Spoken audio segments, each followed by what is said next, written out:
DTV es tu voz en el Congreso. Este 2023 seguí eligiéndonos.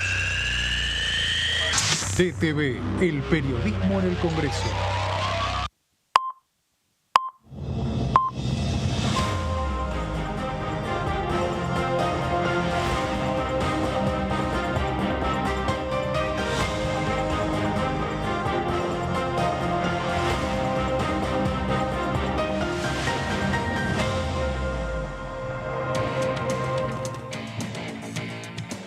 Hola, hola, ¿cómo va?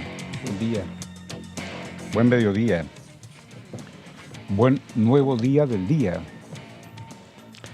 Qué bueno que uno se dispone para el día. Y para disponerte del día, si tenés agua, naturalmente, está bueno pegarte un baño a la mañana y si tenés la posibilidad de tomar algo caliente o tibio, o lo que te guste y tengas, qué buenísimo. Y te dispongas a estar vivo, que es un montón. Es un montón, un montón. ¿Qué haces, Pablo Varela? ¿Cómo te va? Bien, todo bien. Buen ¿Ustedes? día. ¿Qué haces? Buen día. Muy bien. ¿Qué haces, Coti? Buen día. Buena mañana. Y te cuento en esto del vivir, porque en esta cosa finita que tienen los seres vivos, hoy a la tarde tengo que hacer una entrevista con la secretaria de Medio Ambiente, Nicolini, y estaba haciendo un borrador temprano. Estas cosas de la vida, ¿no? El hombre cree que estamos solitos en esto del medio ambiente, de pensarnos cómo y dónde. ¿Por qué estoy llevando este tema donde quiero llevarlo? Somos conscientes en el raciocinio que un día se apaga la luz, antes o después, cuanto más después, qué sé yo, uno y los que queremos, los más cercanos, qué sé yo. Que un poquito de agua no hay, ¿no? Hace un rato largo que acá no hay agua. Bueno, pero estaba pensando en lo finito. En lo finito. Se gastan millones de cualquier moneda internacional para la ciencia, pero también se gastan millones para poder destruir lo que la ciencia construye. ¿A dónde quiero ir? ¿A dónde quiero ir? Si fuéramos un poquito más racionales, un poquito. Una cosa son los debates. Yo creo que esta mesa, en vez de ser ovalada, debería ser cuadrada. ¿Por qué? Y porque, bueno, mirá que para televisión necesitas un espacio donde las cámaras... puedo comprenderlo. Entonces salgo de mi lugar tan rígido.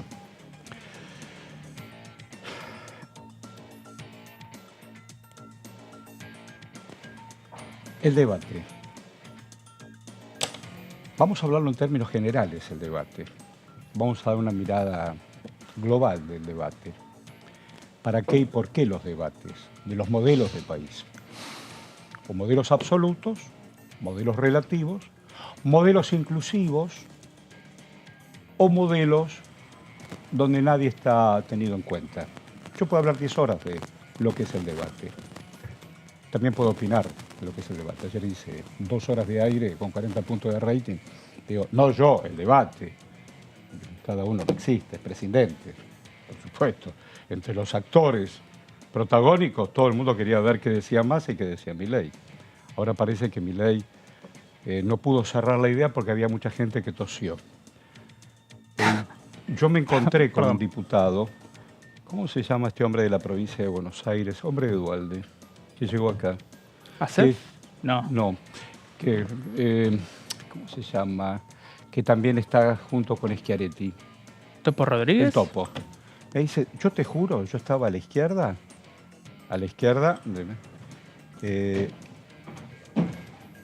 yo no tosí. Claro. Quien yo tenía al lado, es decir, yo quería escuchar a unos y a otros. El balance general que hacen los grandes medios, para no darte mi opinión, porque yo soy un hombre plural, sobre todo los grandes medios gráficos de alcance nacional, me quedé charlando con el diariero de la esquina, de pronto, viste cómo es la cosa, vas acomodando la nave como viene el viento. A veces hay temporales y bajas la vela para que no te lo tire para un lado ni para el otro. Te quedaste sin combustible y a veces navegás como podés. Pero si el viento viene y sabes navegar, yo vi la tapa de los diarios. No son las tapas de los diarios del viernes. De los mismos dueños, de los mismos accionistas, de los mismos clientes, de los mismos lectores. La vida es así. Políticamente, ¿qué querés que te cuente? Agarrá el diario de 1983, una semana antes de cuando elegimos democracia, y léela la semana después que ya teníamos democracia. Y te das cuenta. La moneda nunca cae de canto. Canto es el bordecito, si no sabes. No se usan muchas monedas. Yo te agarro una bolsa, se la llevé al chino de enfrente. Ah, vino muy bueno, muy bueno. Digo, ¿para qué no me den más caramelos? Vos guardalas para mí. Cuando yo te compro 3,44, no me des más caramelos, me da la moneda. Bueno, el día después del debate, sin ningún tipo de ironía, sin ningún tipo de juego, hay un país que se va a confrontar el próximo domingo. Es esencial. El debate sirvió, claro que sirvió, para poner, más allá de las personalidades, de los contrapuestos, para poner en claro qué país queremos. ¿Qué país queremos? Un país inclusive, un país que necesita crecer, un país que necesita estar en el mundo. Cuando yo ayer escuchaba, y fui testigo, mirá palabra por palabra, porque las demás las tuve que transmitir, cuando le preguntan Massa, ¿pero qué vas a hacer con China y Brasil? Y no, que cada uno haga. Vos no podés agarrar tus 10 tornillos y salir a venderlos. No hay capacidad operativa, más todas las regulaciones que te pone el Estado. Vos vendés alimentos, tenés que pasar por la mar. Bueno, podés vender la vaca, te llevaste la vaca, la subiste a un barquito y se la vendiste a Chichipín. Sí, eso es un poco lo que Massa le marcó en varios puntos. No, mira que yo te pago el impuesto, sí, pero hay regulaciones para salir y para entrar. Desde la concepción del Estado. Ese es un tema importante, interesante. Más allá del GDG, lo estaba patinando en el aire. Mirá que sabe economía, comillas. Entonces, bueno, vamos a ir desgranando algunos puntos para repensar el país que todos queremos. Y hay una agenda parlamentaria. Ayer, cuando Massa le dice a Milei, ¿cómo te fue conmigo cuando yo era presidente de la Cámara? ¿No convivíamos? Digo, sí, convivíamos. Y entonces, una cosa es la confrontación. Después podés entrar en algunos detalles, que la universidad, que esto, que lo otro. Pero si el proyecto es incluir a millones, vos tenés que ser global. Si no, te quedaste solamente en la patria financiera con 20 tipos. Ojo, ¿eh? Bueno, niña, en la agenda parlamentaria, yo el viernes hice aquí a Di Giacomo, seguramente en algún momento, ¿no es cierto, Mabel? Es muy interesante porque Di Giacomo, además de ser diputado, es médico y es psiquiatra. Y yo le pregunto en un momento de la entrevista, poneme en el diván a la Argentina y a los intervinientes. Te va a gustar, ¿eh? Porque además es un hombre amplio, demócrata desde ya. Es muy interesante la entrevista. A mí me gustó mucho, mucho, mucho. La vi en tiempo real, después vi algunas cosas. Y volviendo a la agenda parlamentaria, niña, lo que usted diga. Horacio, bueno, lo nombrabas a Di Giacomo, que es el presidente de la Comisión de Discapacidad, y si bien vamos a hablar de un tema vinculado a la Comisión de Acción Social y Salud Pública, que la preside Mónica Fein, no deja de ser un tema vinculado justamente a la salud y a estos temas que, como siempre decimos, ¿no? Sobre todo con las reuniones que durante este año se dieron y también las sanciones muy importantes que se dieron en materia de discapacidad, esos temas que suelen aunar criterios, que suelen acercar posiciones desde las distintas bancadas y las distintas representaciones que hay en los diversos bloques de la Cámara de Diputados. En este caso vamos a hablar de otro tema de salud, vamos a hablar del Programa Nacional de Uso Adecuado de la Cesárea, porque se reunió la comisión que mencionábamos recién, la de Acción Social y Salud Pública, y lo hizo para tratar justamente la creación de este programa nacional, esto en el ámbito, por supuesto, del Ministerio de Salud de la Nación. Hubo invitadas a exponer, a brindar su mirada, a poder explicar, ¿no?, frente a los legisladores y legisladoras que forman parte de la comisión, cuáles eran las problemáticas y cuáles eran algunos de los datos, ¿no?, que se tienen respecto de este tema. Si pasamos a la próxima placa vamos a poder ver quiénes estuvieron presentes. Celina Gialdini, que ella es médica especialista en obstetricia y ginecología y también es investigadora del CREP. ¿Qué es el CREP? El Centro Rosarino de Estudios Perinatales. Es decir, que la materia, por supuesto, la conoce en profundidad y es por eso que fue invitada a exponer a la Comisión de Acción Social y Salud. También estuvo presente Analía Mesina, que es médica tocoginecóloga, y también Angélica Vega, licenciada en obstetricia del Hospital Materno-Infantil Ramón Sardá. Así que básicamente con estas 3 personas que estuvieron presentes, con estas 3 invitadas, se dio el debate, se abrió la Comisión de Acción Social. ¿Por qué? Bueno, dentro de otros de los temas, ¿no?, y algunos de los datos que después vamos a ir compartiendo en detalle, hay un tema principal que es que desde hace décadas se alerta, se viene alertando sobre las consecuencias del uso inadecuado de la cesárea. Por 2 cuestiones. Por un lado, para aquellas personas gestantes que quizás necesitan una intervención de este tipo para poder dar a luz a su hijo o hija y que por distintos motivos no pueden acceder a una cesárea en una situación de emergencia obstétrica, es decir, que realmente la necesitan. Y también, por otro lado, para aquellas personas que terminan realizando quizás de manera innecesaria este procedimiento cuando quizás podrían tener a su hijo o hija por parto natural, ¿no?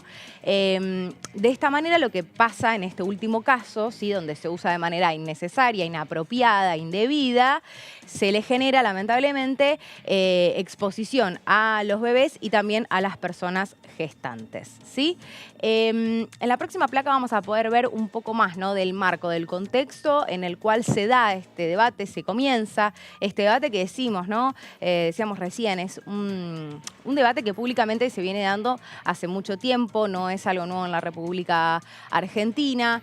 Y claro, ¿cuáles son esos datos? Cuando una cesárea tiene una justificación clínica, hay un motivo concreto, alguna situación del bebé, alguna situación de la persona gestante, la aplicación disminuye la morbimortalidad, o sea, la morbilidad y la mortalidad, ¿ok? Cuando está bien aplicada, ¿esto qué significa? Cuando un médico o una médica dice, en este parto, en esta situación y con esta persona gestante, se requiere realizar una intervención, de esta manera se disminuye, ¿sí?, la morbimortalidad. Esto significa que es positivo, que ayuda, que justamente lo que se trata es de que traiga a este bebé al mundo de la mejor manera posible, ¿no?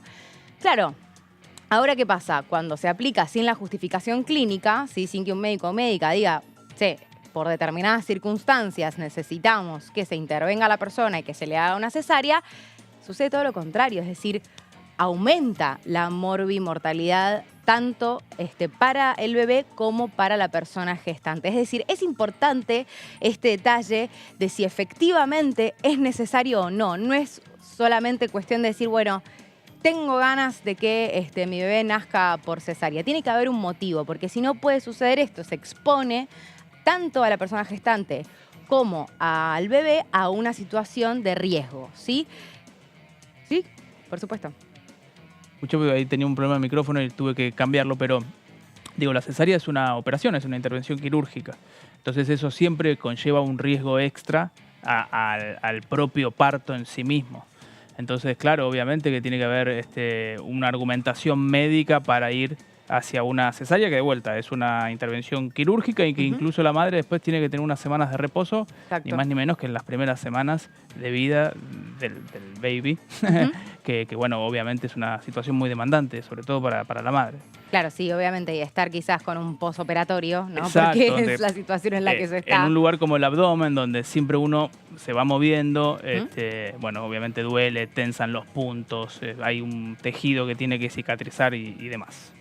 Bien, mencionábamos entonces estas dos situaciones, donde aumenta el riesgo o disminuye el riesgo en función de si existe la indicación médica para justamente realizar una cesárea. Pero además hay otro dato que es interesante, que tiene que ver con que cuando se utiliza de manera excesiva e innecesaria este tipo de cirugías en países de medios y o bajos ingresos, además se están sobreutilizando materiales que podrían ser utilizados para otras cosas, ¿no? Estamos hablando de materiales tanto quirúrgicos como también capital humano, si quisiéramos ponerlo en esos términos, que obviamente son esenciales para el cuidado del resto de la población. Entonces, hay un análisis muy interesante que se hizo durante la reunión de comisión, donde la doctora Gialdini mencionaba algunos de estos datos que estamos compartiendo y también tenemos un testimonio para poder escucharla ahora.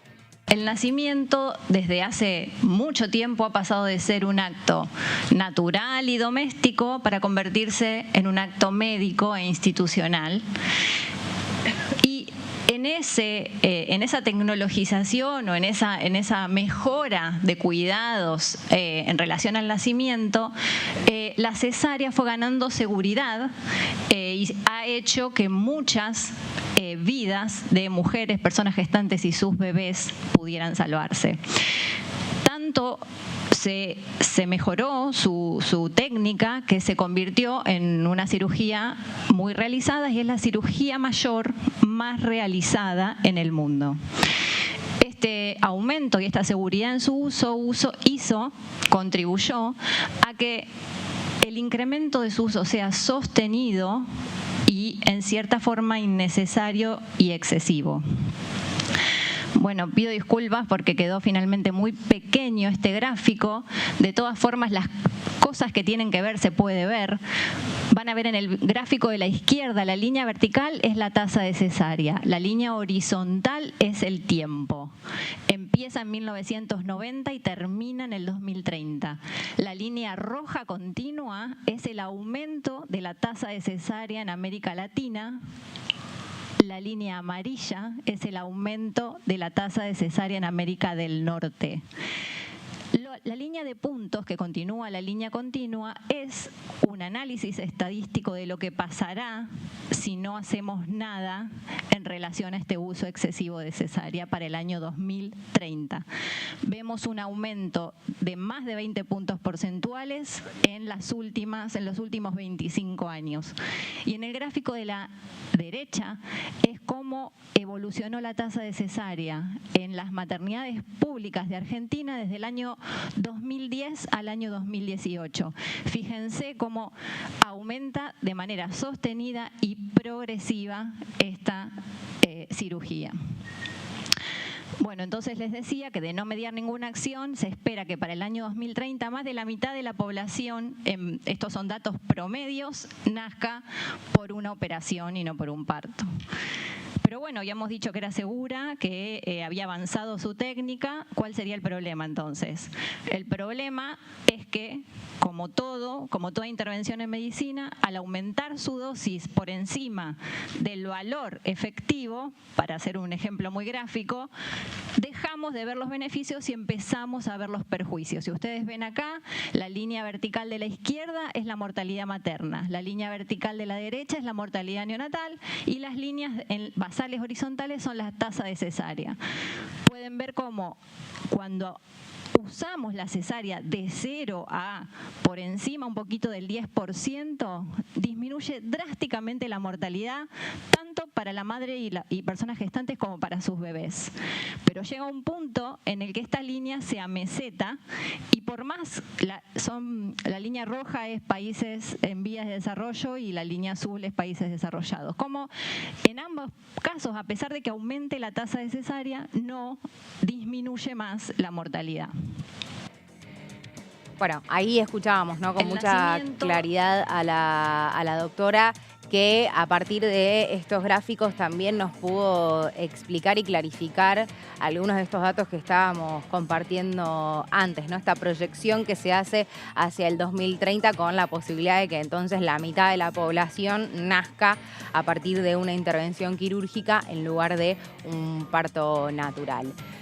Entonces, en comprendiendo cuál es el contexto, comprendiendo cuál es la problemática, la iniciativa que se está discutiendo en la Cámara de Diputados tiene, por supuesto, diversos objetivos, entre ellos y, en primer lugar, implementar mecanismos de recopilación de datos para el monitoreo y evaluación de los diferentes modos de parto, es decir, tener la información bien concreta, bien detallada. Esto sería a nivel nacional con cruza de datos, ¿no?, de todas las jurisdicciones para poder completar, ¿no?, la información estadística respecto de cómo se dan entonces esos nacimientos, esos partos.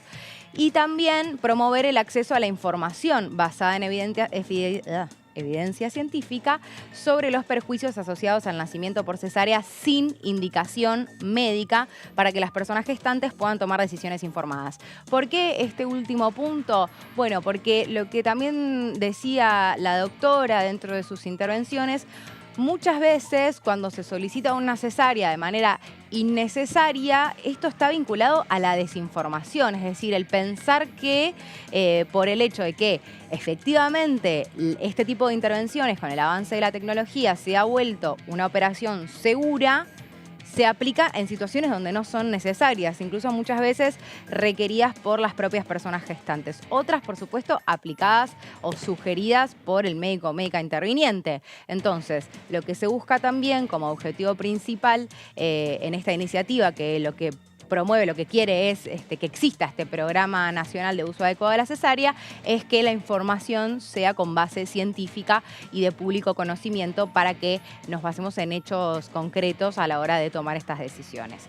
En la próxima placa vamos a ver cuáles van a ser las funciones, ¿no?, de este programa para justamente lograr estos dos objetivos que acabamos de mencionar. En primer lugar, promover la capacitación y la formación para todos los profesionales de la salud, es decir, no solamente para la población en general, sino capacitación específica para quienes trabajan en el sector de la salud.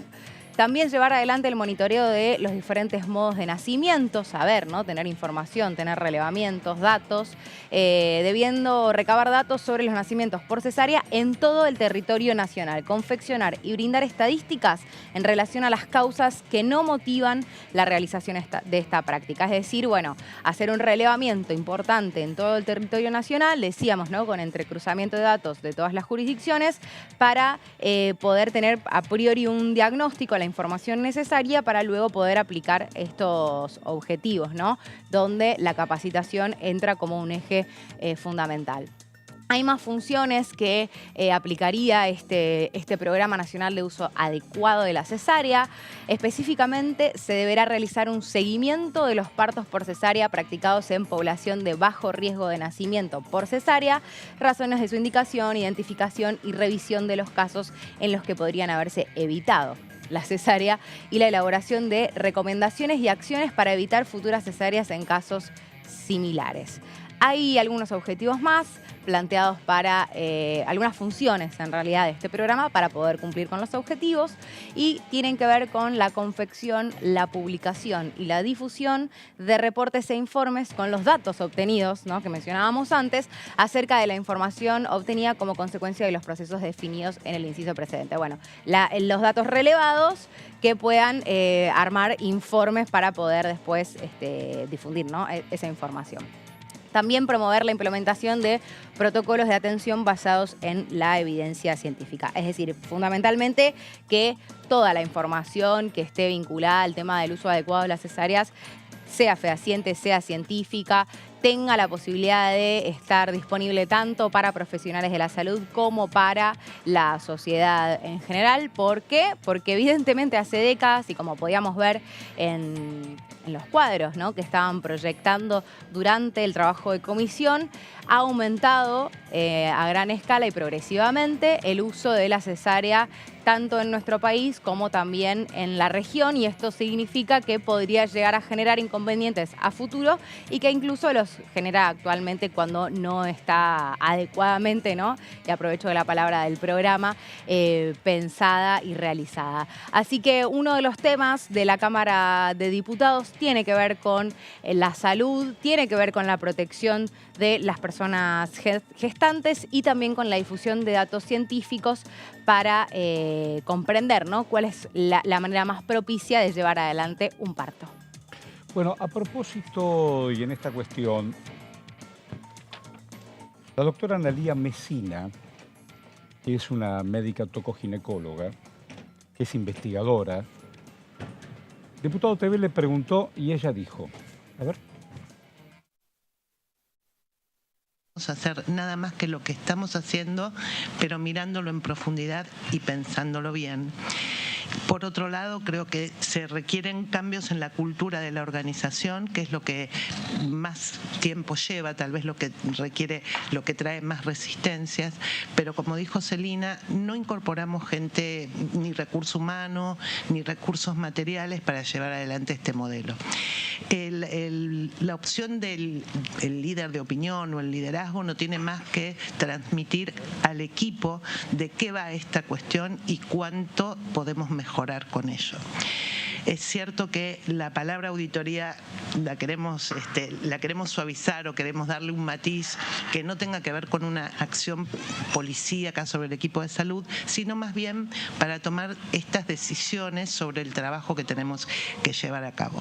En nuestra experiencia en el hospital, en la implementación de los flujogramas para los trabajos más frecuentes que conducen a una cesárea, tampoco fue muy difícil porque justamente lo que hicimos fue transversalizarlo y permitir que cada integrante del equipo del hospital pueda estudiarlos, leerlos y debatirlos y discutir y poner sobre la mesa sus propias limitaciones. Entonces pudimos tomar las medidas adecuadas para que en cada lugar se pudiera trabajar apropiadamente.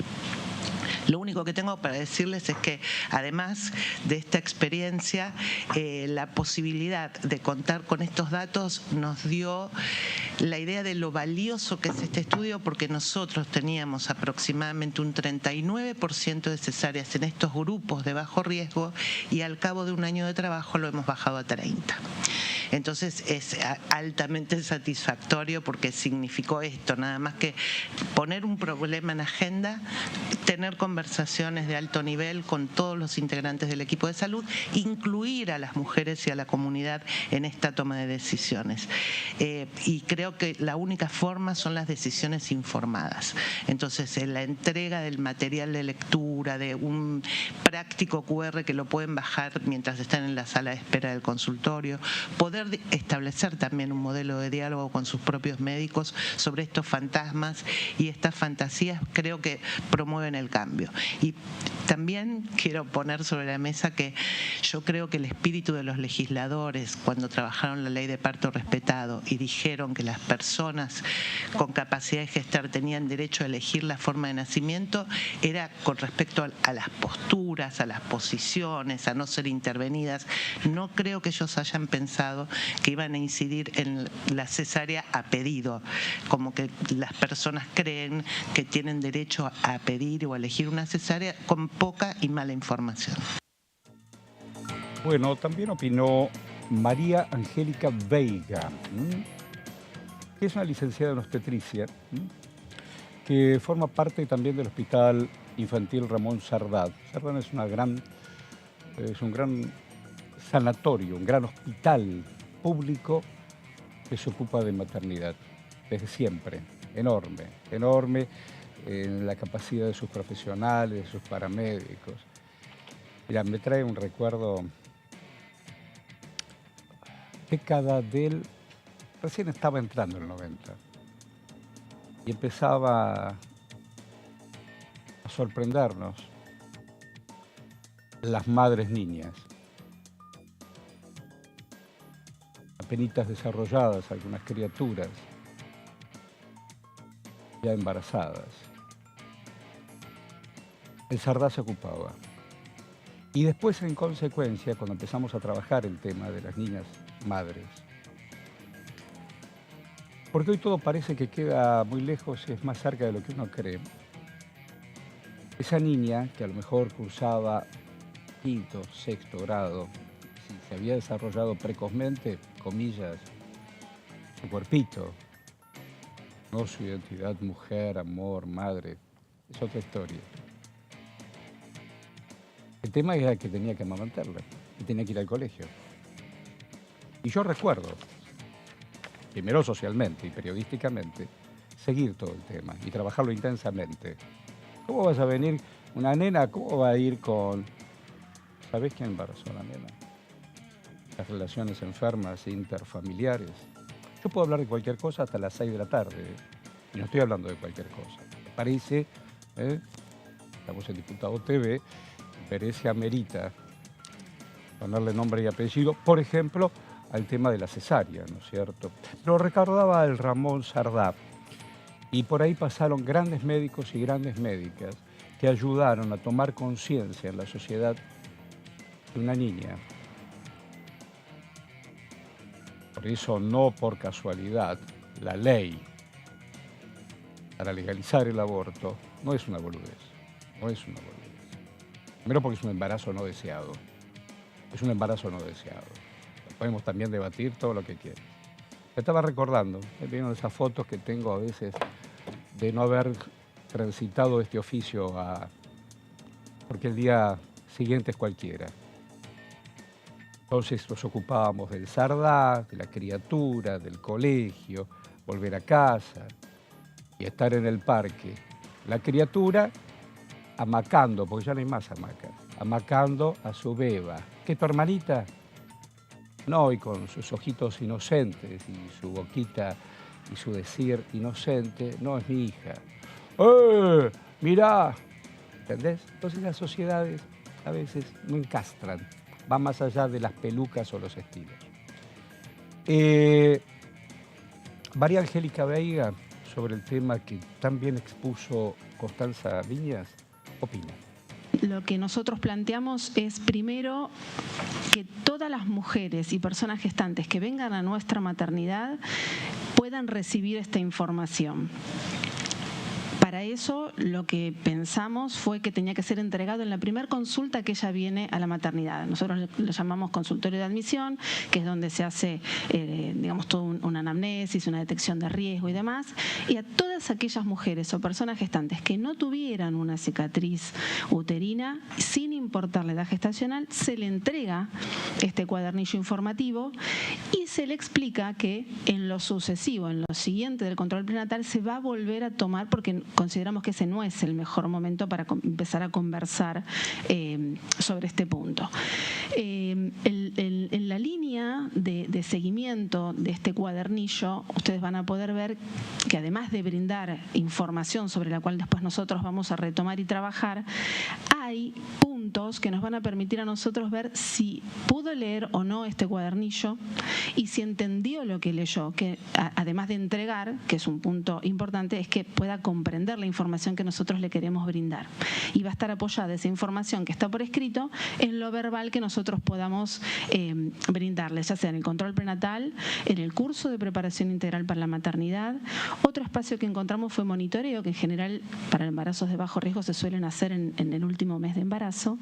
Y una estrategia que sumamos en nuestra institución es un consultorio dedicado pura y exclusivamente para la toma de decisiones informadas. Esto me sumo a lo que aportaba la doctora Celina y la doctora Analía, que es sin grandes tecnologías. Este consultorio es muy pequeño, lo único que tiene es un escritorio, 3 sillas y una computadora. No tiene más que esto, pero la intención es generar un espacio confidencial que garantice a esta mujer un momento en donde pueda expresar qué sabe, qué piensa, qué fue lo que le pasó, porque todo el antecedente obstétrico que ella pueda expresar va a ser fundamental a la hora de decidir o de pensar qué es lo que quiere para el nacimiento de este nuevo embarazo.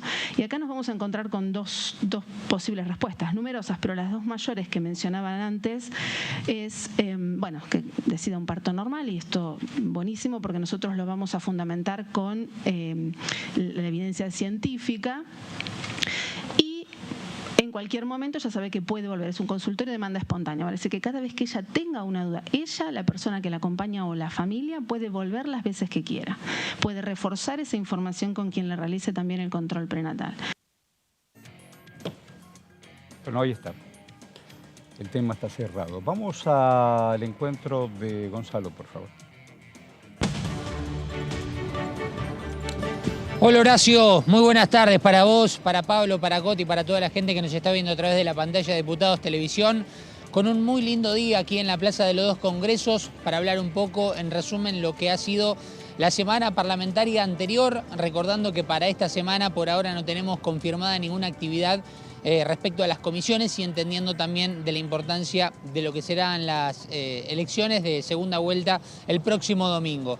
La semana pasada hemos tenido entre el martes, miércoles y jueves muchas comisiones, muchas reuniones informativas, entre ellas una que tuvo que ver con los derechos humanos y garantías, esta comisión que preside Hugo Yasky y que ha presentado una vez más una reunión informativa para hablar sobre cuestiones vinculadas al negacionismo, proyectos para justamente juzgarlos de manera judicial, en resumen, al igual que los dichos antisemitas. Luego también hemos tenido una reunión respecto a asuntos constitucionales que preside Hernán Pérez Araujo, donde sigue en curso toda la investigación referida a lo que fue el magnicidio o el intento de magnicidio en realidad contra la vicepresidenta de la Nación, Cristina Fernández de Kirchner. Hemos tenido reuniones informativas también respecto a lo que son los derechos de los niños, niñas y adolescentes en una reunión que se realizó tanto en el seno de la Cámara de Diputados para ver cómo está la actualidad de todos los programas vinculados a las familias, en este caso con ayudas sociales, para saber en todo caso cómo viene cada una de estas familias y cuáles son los porcentajes en los cuales el ingreso de estas ayudas son en su totalidad de un 100% y cuánto de un trabajo remunerado que tienen en cada una de ellas. Entre otras de las reuniones, también se le ha dado un foco principal en dos reuniones puntuales, una que se desarrolló el miércoles respecto a educación, porque se le ha dado el primer giro que necesita el proyecto del financiamiento educativo, y el jueves y después ha tenido su aprobación también en la Comisión de Presupuesto y Hacienda, algo que ha sido muy importante porque se delineó el proyecto de mayoría, que en definitiva lo que marca es el aumento del porcentaje mínimo del PBI del 8%, actualmente es el 6%, de acá al 2030, los 190 días de clases, por ejemplo, y una distribución respecto a infraestructura, programa, profesionalización y sobre todo vinculado a lo que tiene que ver con la educación. Es decir, hemos tenido una semana muy completa respecto a lo que ha sido la actividad parlamentaria, muy variada, porque también hemos culminado la semana anterior con una comisión de cultura que ha dado el debate importantísimo respecto a la creación de este Instituto de Danzas, como promovían tanto Romina del Pla como la diputada Uceda con el proyecto de promoción y desarrollo del mismo, lo cual dará un fortalecimiento muy importante a todo este tipo de actividades, que no es solamente vinculada a una danza, sino a todas. Siempre ponemos el ejemplo del tango, algo que es tan simbólico no solamente a nivel país, sino además a nivel cultural, para demostrar de cara al mundo, y por eso se está trabajando también en un proyecto de mayoría y otro de minoría respecto a la cuestión fiscal. Y bueno, muy bien lo explicaba recién nuestra compañera Coti a lo que ha sido el comienzo de este debate sobre el uso adecuado, ¿no?, de la cesárea, en una muy buena comisión que se realizó también la semana anterior respecto a acción social y salud pública. Es decir, Horacio, se han tocado muchísimos temas con el foco central en el financiamiento educativo, pero la Cámara de Diputados no ha dejado de trabajar, inclusive en momentos muy fuertes respecto a las elecciones, pero de todas maneras la Cámara ha dado un gran cimbronazo, al igual que lo hemos notado en el acto que ha realizado y que ha organizado, por ejemplo, la dirección médica de aquí de la Cámara, en el acto en donde ha estado Marcelo Araca hablando sobre la salud mental en los niños, niñas y adolescentes. Es decir, se han abarcado muchísimos temas, Horacio. Bueno, gracias, muchas gracias. Muy detallado, muy puntual. Muchísimas gracias. Un placer. Gracias. A Volvé, ustedes, Horacio. Volvé. Buenísimo A el ver. plano. Si ese plano no es la muy democracia, bien. ¿la democracia dónde está? Muchísimas gracias. Sergio. Totalmente. Sergio, Sergio y Rolo, los dos, exacto. abrazo. Si esa no es la imagen de la democracia dónde está. Chao. Ayer se recordó el tema de la CAL. En este espacio funcionaba la Comisión de Asesoramiento Legislativo. Era una mentira, una farsa del proceso que no fue solamente militar. el poder económico, con el poder civil, con la bendición de algunos obispos, y naturalmente con el mundo financiero, del 76 al 83, te acomodaron un país a medida, no a medida de los que estábamos adentro, naturalmente. Dígame, don Pablo, ¿qué tiene? Vamos a repasar un proyecto de ley que fue presentado hace poco por el presidente de la Nación, por Alberto Fernández, y lleva también la firma de Agustín Rossi, quien es el actual jefe de gabinete de ministros, pero que es además, obviamente, candidato a vicepresidente de la Nación en la fórmula de Unión por la Patria, que se va a dirimir el próximo domingo, el próximo 19 de noviembre. Estamos hablando del Consejo Económico y Social para el Desarrollo, un proyecto que Alberto Fernández habló desde el inicio de su gestión, que empezó a funcionar en lo que era la Secretaría de Asuntos Estratégicos a cargo de Gustavo Vélez, pero que no tenía formato de ley o que no tenía a través de una ley justamente su funcionamiento estructurado y armado. Vemos acá que dentro de los objetivos está el de asistir al presidente o a la presidenta de la Nación efectuando el análisis o las recomendaciones que se le requieran sobre programas de gobierno, políticas públicas y proyectos de ley de importancias estratégicas. Yo creo que fue presentado, no sé si en octubre, estamos hablando de hace muy pocas semanas. Otro de los objetivos está el de articular espacios de diálogo y cooperación entre los diversos actores económicos y sociales de la comunidad para la generación de consensos amplios sobre prioridades estratégicas para la promoción del desarrollo nacional, ¿sí? Otro de los objetivos, establecer nuevos mecanismos de participación ciudadana que permitan procesar los intereses de los distintos sectores de la vida económica y social y que faciliten la implementación de las políticas públicas de carácter estratégico. Acá lo que se busca es generar justamente un consejo, como la palabra lo indica, que tenga representación de distintos actores, incluso también de la oposición, y que de alguna manera permita diseñar políticas que trasciendan a una gestión, que trasciendan a una administración, y que es una mirada, si se quiere, un poco más bien de la última parte del siglo XX, ¿no? No recuerdo ahora si hay más objetivos, Mabe, en las placas. Sí, está el de estimular un debate informado en el que el diálogo intersectorial se vea enriquecido por el soporte de información técnica y científica, colaborar con la planificación y gestión de políticas públicas para el desarrollo sustentable e inclusivo, contribuir con el desarrollo sostenible. Esto obviamente tiene mucho que ver con las políticas ambientales. Integración, ¿cómo estaría integrado el Consejo? La verdad es que uno entiende que a esta altura y por cómo están dadas las circunstancias, el proyecto no va a tener demasiado vuelo acá en la Cámara Baja, pero esto es lo que está escrito en la letra que fue presentada acá. Bueno, tendría un presidente o una presidenta, un vicepresidente o una vicepresidenta, una asamblea plenaria y una secretaría ejecutiva. La asamblea plenaria tendría 12 representantes del mundo del trabajo, ¿sí? Es decir, de lo que tiene que ver obviamente con los gremios y con los sindicatos. 12 representantes del sector empresario, lo que se llama comúnmente la gremial empresaria. Por ejemplo, pienso en la UIA, ¿sí? Y en distintas asociaciones que nuclean sectores empresarios y del sector productivo y empresarial. 3 representantes de mutuales y cooperativas, ¿sí? Lo que tiene que ver con el asociativismo. 8 representantes de organizaciones sociales. Acá entra lo que tiene que ver con, pienso en Movimiento Evita, Emilio Pérsico, Chino Navarro, Juan Grabois con el MTE y demás. Y 6 representantes del ámbito académico y científico, lo que tiene que ver con universidades y ese tipo de organizaciones. Y en la siguiente placa vemos que durante la reforma constitucional del 94 se presentaron 55 proyectos para que se cree un Consejo Económico y Social y que esté incluido en el propio texto constitucional, en la propia Carta Magna, y 40 de esos proyectos fueron presentados, o mejor dicho, desde la sanción de la nueva Constitución, hubo otros 40 proyectos que fueron presentados hasta acá que no prosperaron.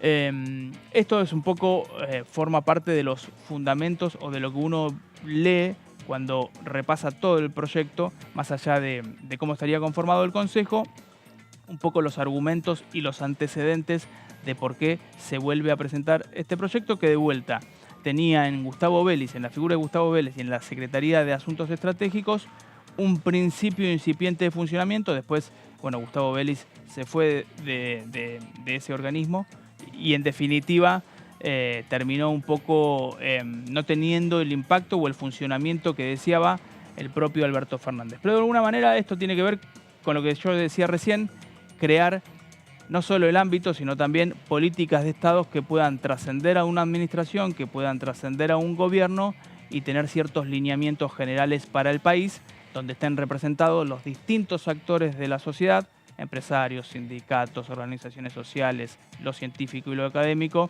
para poder pensar hacia adelante.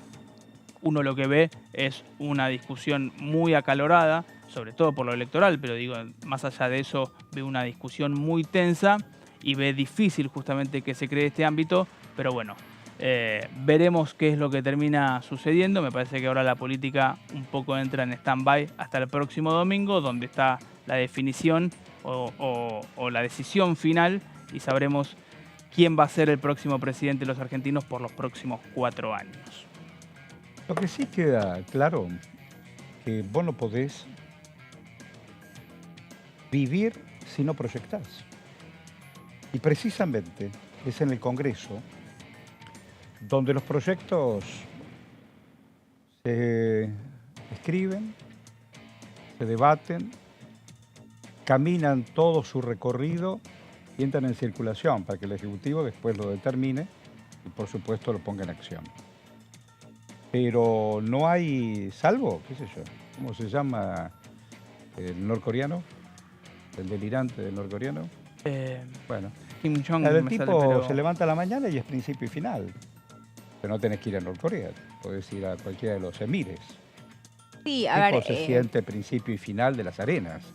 como y el petróleo que hay decía abajo, ¿eh? Pablo recién, obviamente que hay un momento, ¿no?, como el que estamos transitando ahora, donde todas las Todo se discusiones tiene que definir el que el claro, año que viene. se paralizan de alguna manera. Sí, yo no coincido con la palabra parálisis. ¿eh? No, a ver, yo no sé si coincido con que suceda, pero bueno, creo que, digo, se frena la actividad porque vos lo Sí, que se tenés que frena la saber es actividad porque la política cómo se determina, conforma, claro, tal por cual. ejemplo, el Congreso de la Nación a partir del 10 de diciembre, que En igual ya lo realidad sabemos. está. A ver, nosotros votamos y ya está decidido.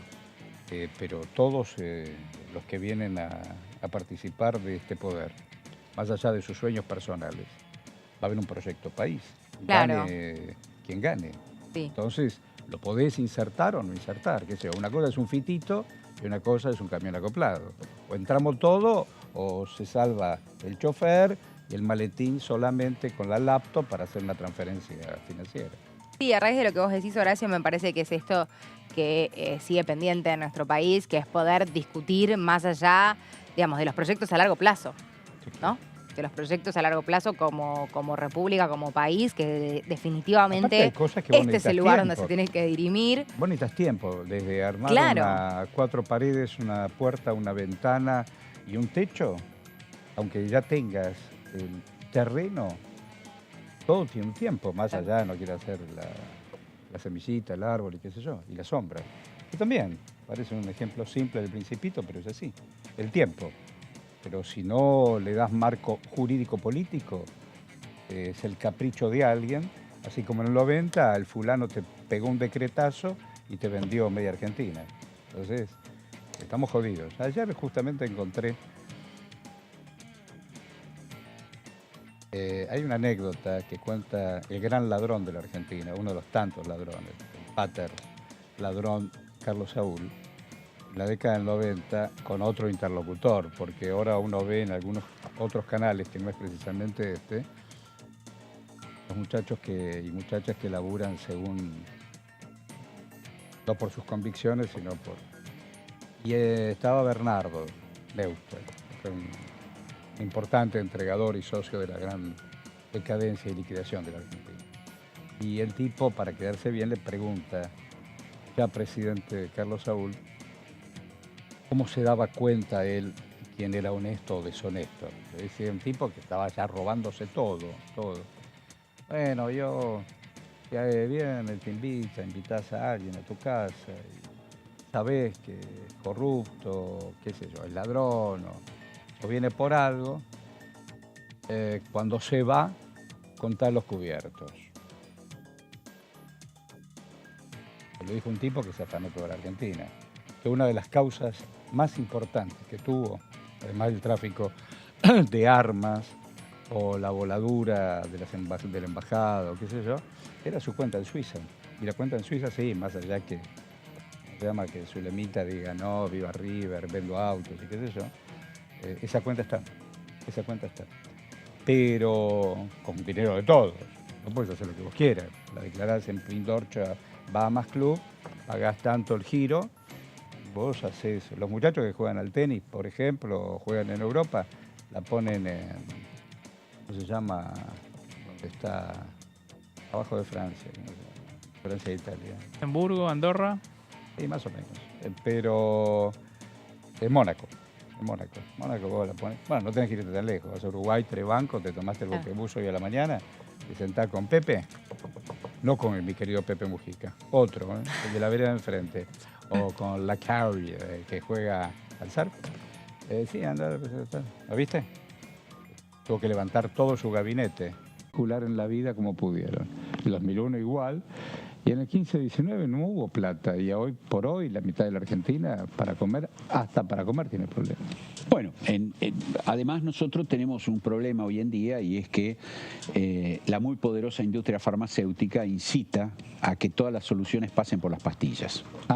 Entonces, hoy si vos ves la televisión, tenés propaganda de infinidad de medicamentos para dormir, para despertarte, todos naturales. A ver, todos naturales, todos te hacen, porque te ponen el de venta libre, después está el otro, el que es más caro, pero te ponen el de venta libre, pero todo entonces vos, algo para la energía, algo, no te dicen, a ver, yo siempre pongo como ejemplo. ¿Eso es Sanata? No, no es Sanata, es peligroso. Son medicamentos que terminan, en muchos casos, por ejemplo, todas las benzodiazepinas, los tranquilizantes, los ribotriles, los Alplax, los lexotaniles, los antiguos Valium, son todos adictivos. Entonces, ¿y lo puedes largar después? Hoy en día, no, es muy difícil. Las personas grandes después no lo pueden porque si lo quieren largar no pueden dormir, se ponen más nerviosos. Hay que hacer todo un tratamiento de deshabituación. Mirá. Bueno, esta es Don Giacomo. La tiene clara. La tiene clara. Vamos a abrir una ventana. Déjame abrir la ventana. ¿Y dónde estamos? Mira qué maravilla. Gracias, Luis. Con nosotros podríamos salir por los barrios un rato largo, ¿no? Ayer estuve con un amigo en común, con el querido Hugo Ferrer. Sentados, escuchando, tomando apuntes los dos como si fuéramos... Mirá. Vuelvo a decir, si esto no es la democracia, si vos tendrías que buscar una foto en esta ciudad de la democracia, a mí me da más el Congreso que los otros poderes, tanto el poder ejecutivo como el poder, por supuesto que es un combo, pero esta es la democracia. Te guste o no te guste, a los gritos o como quieras. Esta es la democracia. Es nuestra democracia. Por eso, viva la Argentina. Y los apátridas, los vendepatrias, no tienen lugar. Vamos y venimos.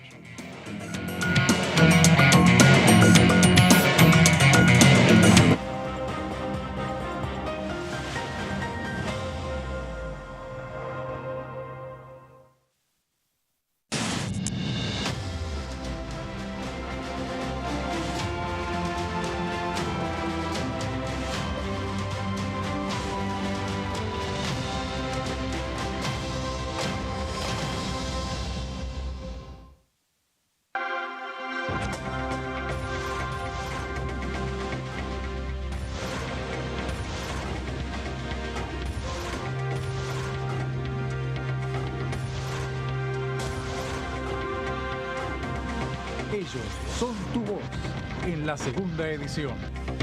DTV, el periodismo en el Congreso. ¿Cómo les va? Bienvenidos. 3 mujeres presidiendo la asamblea, yo creo que es un hecho histórico en la Argentina, un espacio sumamente importante que ha ido ganando la mujer, y yo siempre digo, ¿no? Si hay una actividad por año machista es justamente la política, ¿no? militar, caminar, recorrer, ir casa por casa, ir casa por casa. Yo creo realmente que la remontada de La Paso a la General se explica por varias cosas, pero una muy importante, hubo mucha caminata, calle, conversar, ir, venir, contar. Es eso, la recomendación es militar, caminar, recorrer, ir casa por casa. DTV, segunda edición, de lunes a viernes.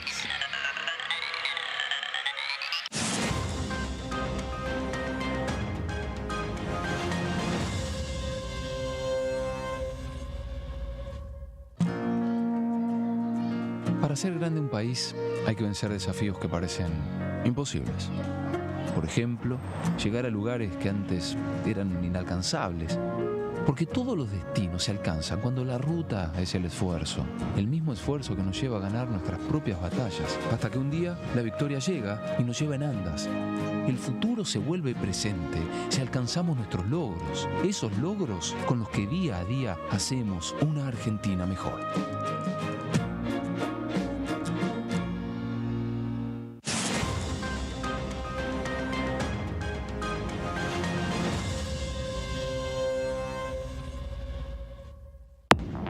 ¿Cómo le va? Esto es el análisis por aquí por DTV.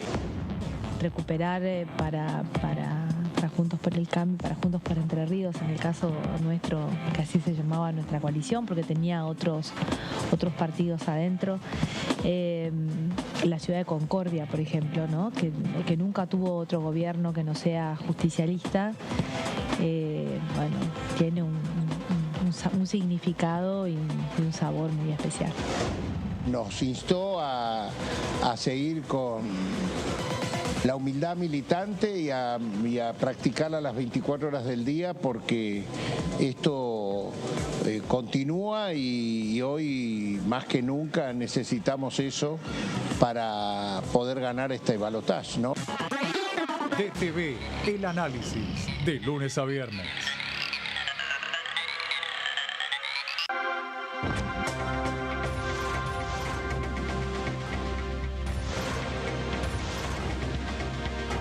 Ellos son tu voz. En DTV, el resumen. DTV, el periodismo en el Congreso. Hiciste la colimba entre 1975 y 1983. Tu testimonio aún puede ser clave para hacer justicia. Lo que hayas visto y oído en dictadura es un aporte fundamental para llegar a la verdad. Para más información, entra a argentina.gov.ar/fuicolimba.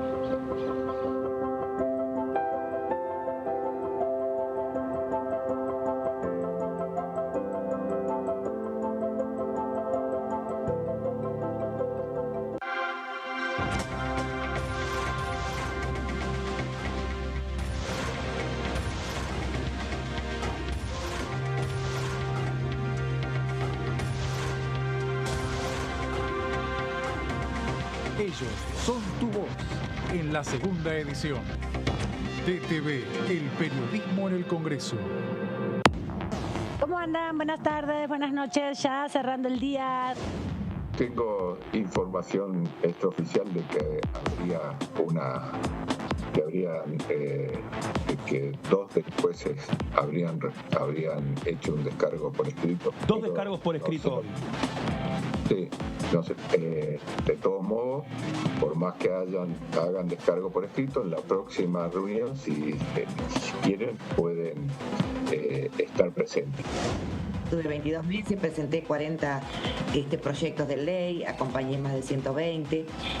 Tuve proyectos muy interesantes y en leyes que se aprobaron muy interesantes para la gente, que es lo que nos queda, ¿no? De este paso tan corto por el Congreso, de un equipo de trabajo increíble, de compañeras y compañeros del bloque, en donde pusimos todo para poder trabajar en pos del bien común. DTV, tercera edición, de lunes a viernes.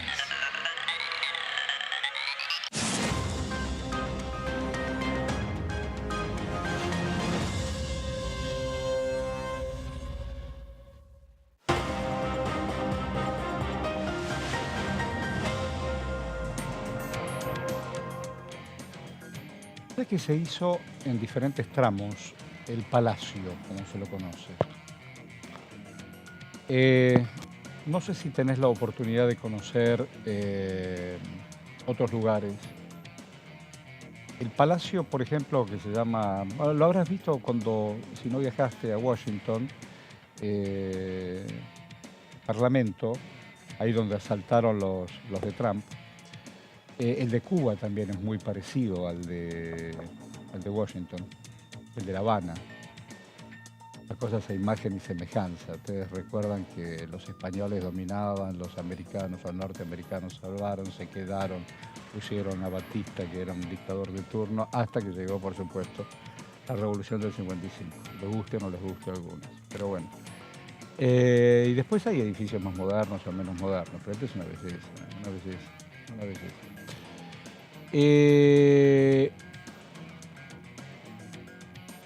¿Cómo es el día después? El día después es interesante. Yo mientras aproveché en poner, estábamos esperando salir al aire, y yo ayer pude entrevistar al general Martín Balsa, que fue invitado especialmente por el ministro candidato Sergio Massa. ¿Qué pasa? ¿Estoy escuchando? No. Ah, ok. Fue invitado por el ministro y candidato, naturalmente, Sergio Massa, a propósito, a partir no solamente por la posición de Malvinas, que ayer fue tremendo, y antes también, sino por el tema de Villarroel. Primero quiero saludarlo y agradecerle al diputado Toñoli. Muchísimas gracias. ¿Qué tal? Gracias por la invitación. Gracias por acompañarnos. Un gusto. ¿Me permitís...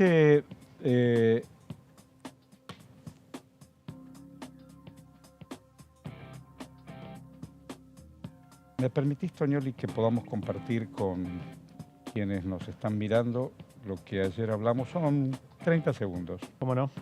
Con el general Balsa. Porque si usted no conoce a Toñoli, Toñoli, además de ser un hombre comprometido, es un hombre que puede hablar en primera persona lo que le pasó a la Argentina, ¿no es cierto?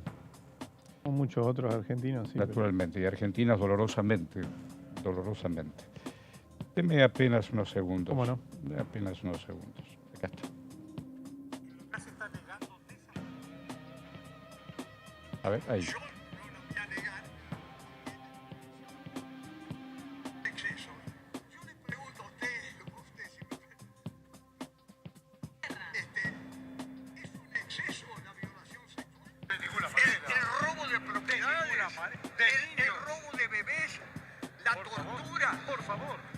La desaparición forzada de personas, tirar vivos o muertos de los aviones, por favor. Esos no son excesos. Tal cual.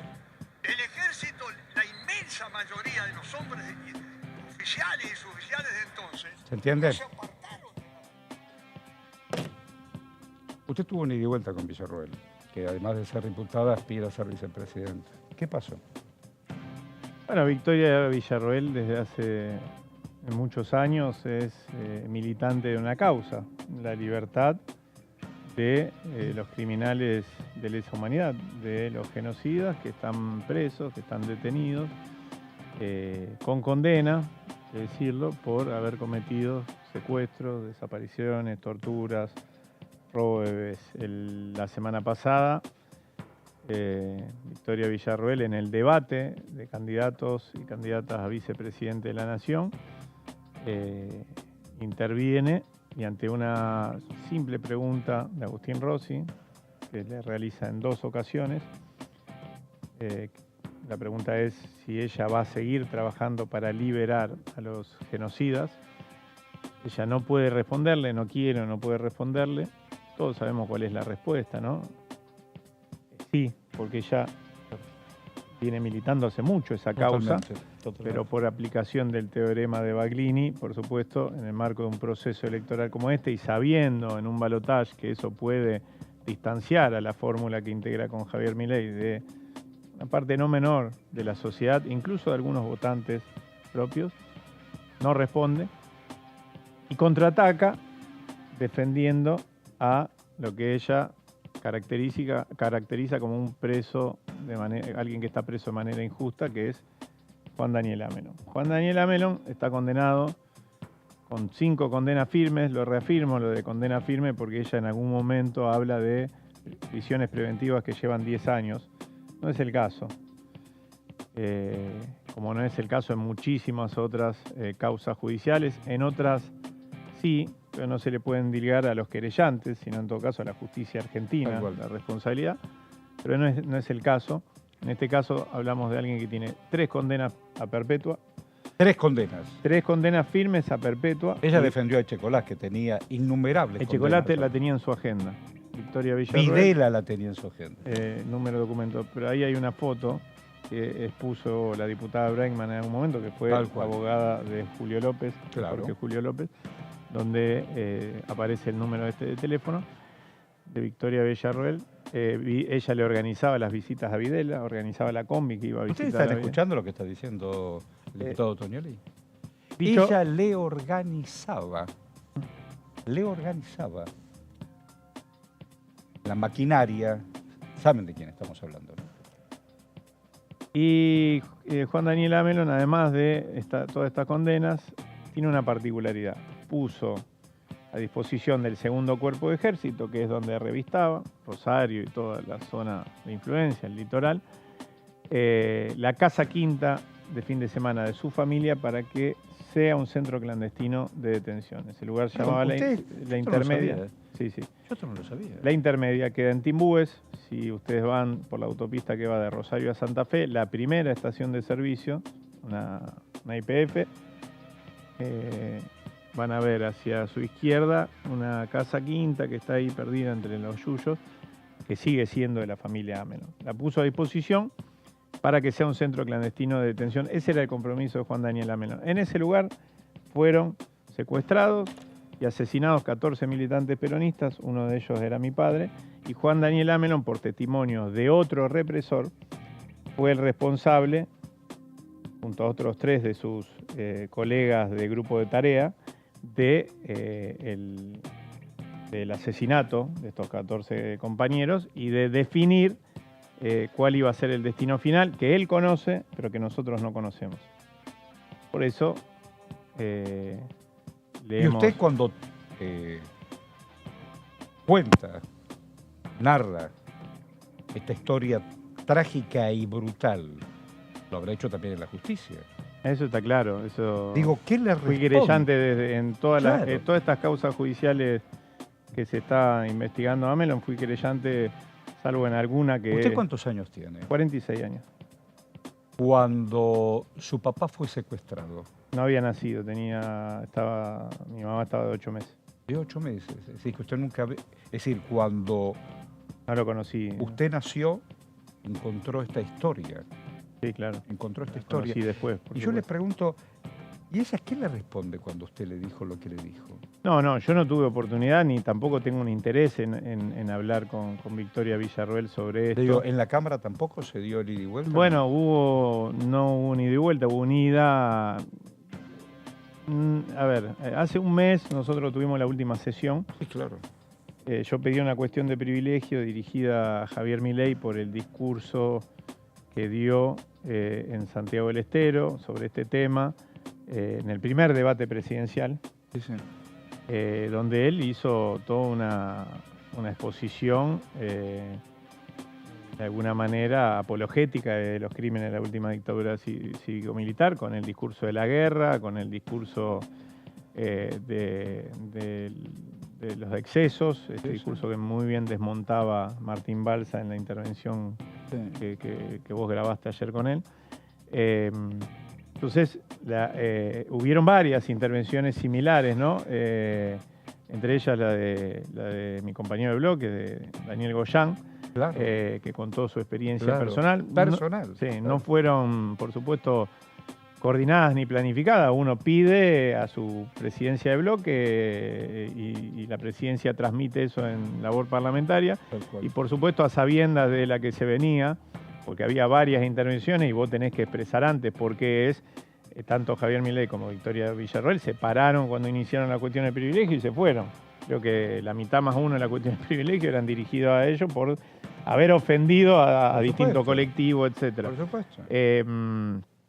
Entonces hice una intervención donde planteaba todo esto, a quién visitaba y que además, ¿por qué si apuesta a la verdad histórica, por qué no va y le pregunta a sus amigos los genocidas, cuando los visita, por el destino final de nuestro compañero y sobre todo por algo que es un delito que se sigue sosteniendo en el tiempo, que se sigue cometiendo, que es el robo de la identidad de más de 400 personas que aún hoy no saben cuál es su familia biológica, ¿no? Pero no hice ninguna alusión personal, no soy de hacerla. Me parecía que no correspondía. Sí hice una referencia muy vaga en mi discurso a parte de mi historia personal, pero en referencia a mi abuela, porque hacía una referencia a... Mamá de papá. Claro, a cientos y miles de hombres y mujeres que se están yendo y que no pueden cerrar una historia, claro, yendo a darle cristiana sepultura. El duelo es otra cosa. A sus seres queridos, ¿no? Esa fue la única referencia personal, pero porque yo tampoco sabía que Victoria Villarroel visitaba, entre otros, a Juan Daniel Amelón. Hay una nota que sale en el Destape, incluso es anterior a eso, pero que la leí después. Mi abogada en estas causas me la manda, me dice, mira esto, y ahí se desnuda que en X fecha de hace pocos años, lo que desmiente también este planteo que tiene Victoria Villarroel, que ella hacía esto por un tema académico, por un libro. Es mentira. No, es mentira. Todo esto que digo de la combi, todo eso, hay testigos, hay fotos de ella en movilizaciones por la libertad de lo que ellos llaman los presos políticos. Entonces, en esas visitas, entre otros, visitaba a Juan Daniel Amelón, que no es cualquiera, es un ideólogo, es alguien que escribió libros y es alguien que, junto a Guerrieri, que fue uno de los jerarcas de la dictadura en Rosario, cuando le tocó defenderse en los tribunales federales en todas estas causas, hicieron sendos discursos cargados de contenido político, ideológico, reivindicativos de los crímenes de la última dictadura cívico-militar. Entonces es alguien de alto vuelo político-ideológico, y de ahí esa relación estrecha con Villarroel, ¿no? Eduardo, bueno, a raíz obviamente, ¿no?, de estas discusiones que creíamos quizás saldadas, vemos que, bueno, vuelven a surgir estos debates e incluso en la Cámara de Diputados se están discutiendo muchísima cantidad de proyectos vinculados al negacionismo y entendiendo también que estamos frente a un escenario de cambio de composición también del Congreso de la Nación. Quería preguntarte cómo ves la discusión sobre los distintos proyectos y si crees que tienen posibilidad de avanzar, ¿no? Yo soy de la idea de que este debate no se salda con el Código Penal en la mano. Dicho esto, acompaño uno de los proyectos precisamente porque creo el proyecto que presenta la agrupación Hijos. El de Hijos, sí. En la organización en la que milité durante muchos años y que no lo hago ahora por una cuestión de tiempos, ¿no? Y de imposibilidad material, física de hacerlo, pero que siempre acompaño y a la que siempre apoyo. Acompaño ese proyecto precisamente porque no está acotada a la cuestión de las penas y el Código Penal, ni piensa la resolución de estos debates o que se pueden saldar estos debates con el Código Penal en la mano, sino introduce la cuestión de la educación, de la formación, de la sensibilización y sí establece algunos criterios en lo que tiene que ver con los funcionarios públicos que me parece razonable, ¿no? Pero bueno, es un debate abierto. Si tiene posibilidad de cerrarse en la Cámara, no lo sé, pero que se dé el debate. ¿Cómo ya se banaliza todo? Ayer hablando de Malvinas, comparándolo con Mbappé. Con Cruyff y con Mbappé. Sí. Me pareció de un mal gusto. Hoy hablaba con Rubén Rada, que es un dirigente de los combatientes de Malvinas, es santafesino, pero tiene relevancia. ¿Y qué te dijo? Bueno, el miércoles ellos hacen un acto en Santa miércoles. Fe. Este miércoles hacen un acto en Santa Repudia. Fe, la Confederación, en desagravio a los caídos. Y ¿sabes que sobre todo, bueno, a los caídos en el Ara Belgrano, ¿no? Eduardo, ¿qué crees que pasó que se coló este tema no solo en la campaña, digo, que parecía estos consensos que estaban zanjados, cerrados en la sociedad? Yo creo que la libertad avanza es una armada Brancaleone quitándole toda caracterización simpática a eso, ¿no? Claro. Puede haber alguno que otro que de tan delirante hasta resulte simpático, ¿no? Este muchacho que ahorra en atún, por ejemplo, Ramiro Marra, Lilia Lemoyne, pero después algunos personajes siniestros, que repito, no es que ahora se les ocurrió en un rapto de locura reivindicar a 1 o 2 genocidas, etcétera. Victoria Villarroel milita desde siempre la causa de la libertad de los genocidas. Diana Mondino, a Diana Mondino no se le escapó lo de la autodeterminación de los kelpers. Hay toda una corriente de ideas en la Argentina que sostiene esto. Y hay diputados de otras fracciones políticas que lo han hecho en otro momento. Fernando Iglesias, sin ir más lejos. Tremendo. Digo, son pro-ingleses, creen que es una causa perdida y que la Argentina no tiene que hacer más nada con eso y que es una pérdida de tiempo. Mauricio Macri dijo cosa parecida, ¿no? Lo puso en términos fiscales. Quizás lo de Milei pase mucho más por ahí. Ahora, cosa que tampoco sería correcto, porque hoy el perjuicio económico para la Argentina, que significa no tener el control de islas que son propias y donde pasa gran parte de la riqueza de todo el Atlántico Sur y de donde se planifica la explotación pesquera en toda la región, un mirador a la Antártida que hacia el año 2048 va a entrar nuevamente en discusión el Tratado Antártico, que es la región y la reserva de agua dulce más importante del mundo. También es un perjuicio económico para la Argentina no tener el control operativo de nuestras Islas Malvinas, ¿no? Y tener en peligro su soberanía sobre el sector antártico argentino. Pero dejando de lado esto, quiero señalar que es una entente, una coalición que reúne una serie de ideas, a cual más nefasta para la Argentina, y que podía sintetizarse que es la junta entre los nostálgicos de Videla, Villarroel lo es, con los nostálgicos de José Alfredo Martínez Dodó. Entonces, no es algo nuevo para la Argentina, porque lo único que puede presentar como disruptivo en este escenario político, como atractivo, es la novedad, ¿no? De hecho, ha crecido Javier Milei electoralmente por supuestamente ser algo nuevo. Ahora, lo que trae no es nada nuevo. Repito, son los nostálgicos del plan económico de José Alfredo Martínez Dodó, ni más ni menos, con los nostálgicos de Jorge Rafael Videla. Es una entente, una coalición que ya se ha dado en la historia reciente de la Argentina y que creo que los argentinos no debemos permitir que avance en las próximas elecciones, ¿no?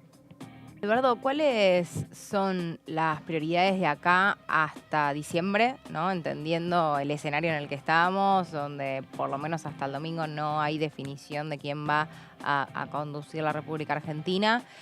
¿Cómo imaginás el Congreso de acá a diciembre y cómo imaginás el Congreso con la nueva conformación? ¿Con con la fragmentación que sabemos que va a tener? Mira, la prioridad de acá al domingo es ganar las elecciones, ¿no? Claramente, no estoy diciendo ninguna genialidad, tenemos puesta toda la libido, la energía, la fuerza, la militancia en esto. Creo que si para algo sirvió el debate de ayer, muchos se preguntan, bueno, los debates tienen alguna influencia. Miren, es una elección de gran paridad, donde hay un 10%, supongamos, de indecisos. Me parece que ahí tiene que haber generado algún impacto, sobre todo por la performance para mí impecable de Sergio Massa, y que el otro candidato hizo agua por todos lados. Repito, alguien me puede decir, bueno, pero esto tiene más o menos impacto. Yo creo que en una parte importante, incluso de sectores que suelen adversar al peronismo, tener su distancia con el peronismo, no quizás para que lo voten, sino para que, prevenidos de lo que expresa Javier Milei, puedan incluso, hasta en algún caso, abstenerse de ir a votar, no votar, etcétera. Entonces eso va a tener un impacto en la definición. Pero digo, lo más importante de esto es el espíritu que genera en cientos de miles de hombres y mujeres que a lo largo del país, siendo militantes orgánicos o no, han salido a militar la candidatura de Sergio Massa. Eso genera un espíritu, lo estoy viendo, lo veo en las redes sociales, lo veo en el WhatsApp. No estoy en Rosario porque hoy estoy aquí por otra circunstancia, voy a un homenaje que hace hoy la bancaria a Norberto Galazo, un gran pensador nacional e historiador. Aprovecho para invitar hoy a las 3 de la tarde en la sede de la bancaria. La semana pasada se comunicaron conmigo porque las cosas locas que tiene la vida. No sé si estás al tanto, que una de sus hijas le hizo una trampa inmobiliaria judicial y nos alertó a quienes lo conocemos a Galazo de hace mucho tiempo, décadas, que se va a quedar en la calle. Entonces, la idea era ponerlo en circulación para evitar el remate judicial o algo parecido. Nosotros hoy vamos a... Ya está ingresado el Conocés el proyecto. tema, ¿no? Sí, Claro, sí. Nosotros hoy en ese homenaje, después vuelvo a la pregunta. Dale. En ese homenaje que le vamos a realizar a Norberto Galazo, vamos a presentar junto a Sergio Muy bien, Palazzo muy bien, muy un bien. proyecto y 20 y pico diputados bien, más, muy un bien. proyecto solicitando la expropiación del inmueble que tiene 3 unidades para dedicar 2 de ellas a un museo y biblioteca Muy bien. dependiente del Ministerio de Cultura de la Nación, y la tercera para uso en comodato, para uso de Norberto, ¿no? De Enorme, vivienda particular enorme. para que no quede en la calle. Digo, para aquellos que no lo conocen, enorme historiador, enorme, no solamente investigador, hombre que rescata a las figuras más importantes contemporáneas de la política y de la sociedad argentina. Escribió sobre San Martín o Jaureche, escribió la historia de Perón, es un gigante. Sí, Yo sí. además de quererlo mucho, ¿no? Pero bueno, decía, eso es a las 3 de la tarde en Son las Sarmiento pero- al 300, que es la Eso sede es de la la Bancaria bancaria, Nacional. eso es la La sede de la bancaria. Bancaria Nacional. Dicho esto, volviendo al otro, creo que el desafío en el Congreso de la Nación, bueno, repito, vamos para la elección el domingo y a posteriori aprobar el presupuesto nacional, ¿no? Creo que no hay nada más importante en lo que viene, y después, por supuesto, algunos proyectos pendientes. Y el nuevo escenario que vamos a tener a partir de diciembre es también, según cómo terminen las elecciones, va a ser muy distinto. Yo reconozco en Sergio Massa, lo dijo él ayer, cuando eso le valió muchas críticas, incluso dentro de nuestro mismo espacio político, alguien que tiene una enorme capacidad de tender puentes y de generar consensos. No tengo duda de que eso se va a reproducir en su eventual gestión y se va a trasladar al Congreso Bueno, ayer habló de la de tu Nación. provincia. Aparte, perdón, ustedes vieron los tuits entre Macri y Morales, ¿no? Sí, claro. Todo el fin Creo de que semana. nace una nueva Argentina donde la grieta tal cual lo conocimos deja de existir. No sé cuál será el escenario nuevo, ¿no? Pero confío en la enorme habilidad de Sergio Massa para construir consenso y construir unidad nacional, que no significa meter a todos adentro de un gobierno, sino generar las condiciones para que haya un sistema político con una serie de acuerdos. Él plantea 10. Claro, acuerdos básicos de Acuerdos acá en básicos, adelante y después discutimos Y todo lo después demás. sería. discutimos el punto y la coma. ¿Qué te pareció el tramo ese del debate, digo, donde se metió la cuestión seguridad? Rosario, Santa Fe estuvo muy hablado, muy tocado, pero donde uno de los candidatos confundió fuerzas federales con ejército. Digo, ¿qué mirada? El Congreso ha laburado mucho en el fortalecimiento de la justicia federal, creando nuevos juzgados, fiscalías y demás. ¿Cómo ves ese tema? A todas luces hay una enorme confusión en Javier Milei.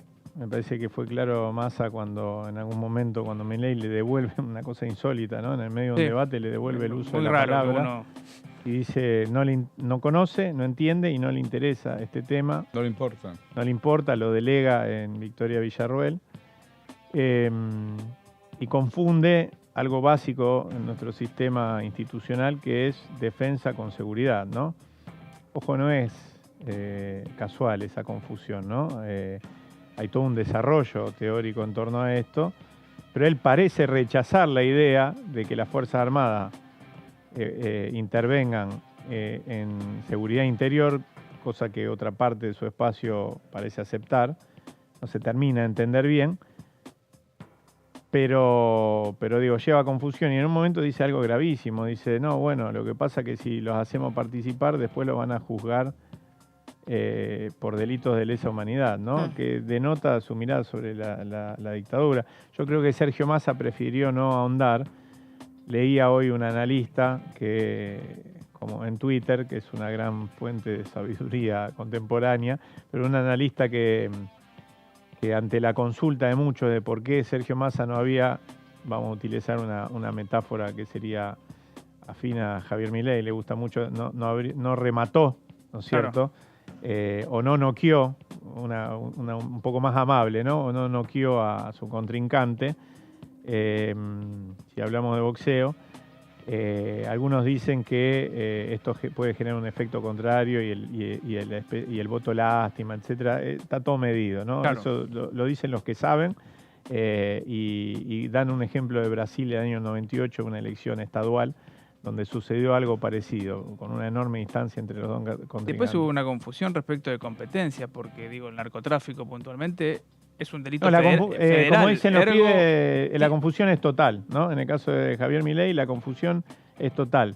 Mezcla seguridad interior con seguridad exterior, justicia federal con justicia provincial, policías federales con policías locales, competencia de municipios, provincias y nación con respecto a determinados delitos, cuando Sergio Massa en todo momento, cuando habló habló de justicia federal y sus incumbencias, y cuando habló de la intervención con recursos en una zona álgida de la Argentina, que es mi ciudad, la ciudad de Rosario, habló de recursos y de trabajar en conjunto, como lo viene haciendo, con distintos actores y de tomar medidas que son de estricta competencia federal, como la creación de una agencia nueva, el FBI argentino, Sí. le puso él coloquialmente, que va a tener sede en un mensaje muy fuerte, pero en una medida que tiene consecuencia operativa concreta, en la ciudad de Rosario, en la estación Central Córdoba, en la zona sur de Rosario, muy cerca de mi casa, por otra parte.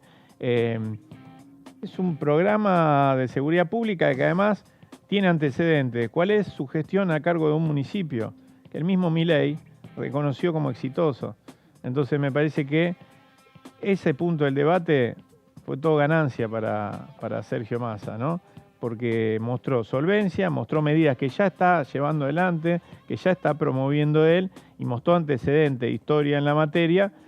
Y Javier Milei lo único que pudo amagar es a una chicana que es más propia de la heredó de Juntos por el Cambio y de los equipos de Juntos por el Cambio, que es esto del zafaronismo, etcétera. Que acusar a Sergio Massa de zafaronista, me parece que o no leyó la política argentina en los últimos años, o no entendió qué es lo que viene planteando, ¿no? Vos citaste a quienes ya van a conformar, por no elegido, se van a conformar el nuevo Congreso. ¿Cómo se llama la diputada que ahora ya fue elegida? Lemoine.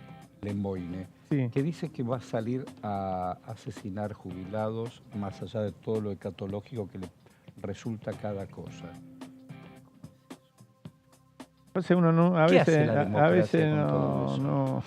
¿Qué hace la democracia con todo eso? Yo ayer me preguntaba y estaba con algunos referentes, hombres y mujeres, que yo escucho con mucha atención y respeto, digo, ¿cómo llegamos hasta acá? Mire, yo creo que este cuerpo va a extrañar a Waldo Wolf y a Fernando Iglesias. Mire lo que le digo. Sí. Porque mire, y le estoy diciendo dos casos más extremos de gente en las antípodas de lo que pienso y dos personas que buscan siempre la reacción. La reacción, etcétera. Pero, qué sé yo, leyeron 2 libros. O más, muchos más. Esto que no, estudian, qué sé yo, tienen algún interés.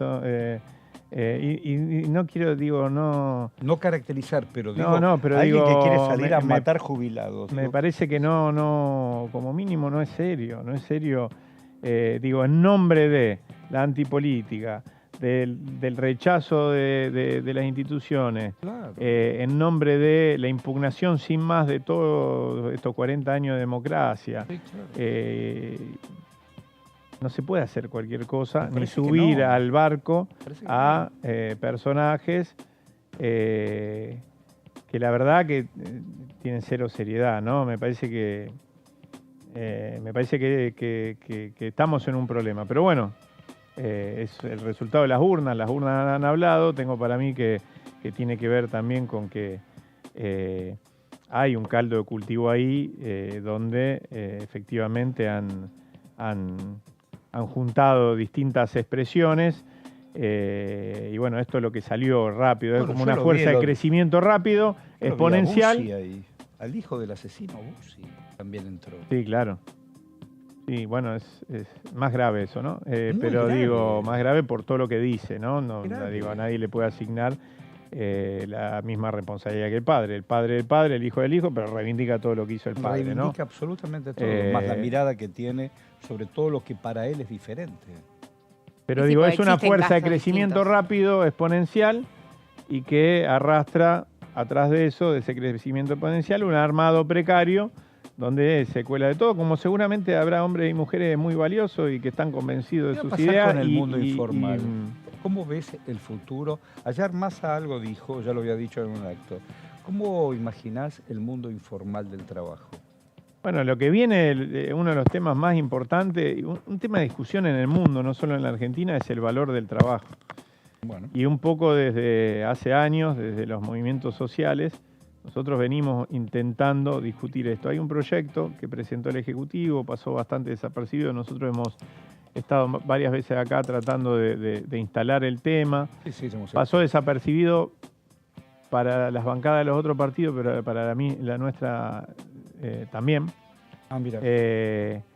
Y con esto a qué voy, a que después a veces nos sorprendemos cómo Javier Milei sacó, así como dije todo lo que dije de esta Armada Brancaleone, quiero decir, sacó muchos votos en determinados lugares, en los barrios más humildes del conurbano, de Rosario, en todo el cordón de las afueras de Rosario, etcétera, porque no hemos sabido darle respuesta a una parte importante de nuestro pueblo que el peronismo sobre todo tiene que, o siempre representó. Entonces le hablamos durante mucho tiempo, y me hago cargo como parte de un colectivo, más allá que veníamos planteando esto, le hablamos a millones de compatriotas que no tienen salario, tienen ingresos, no tienen vacaciones pagas, no tienen aguinaldo, del salario, de las vacaciones pagas y del aguinaldo, ¿no?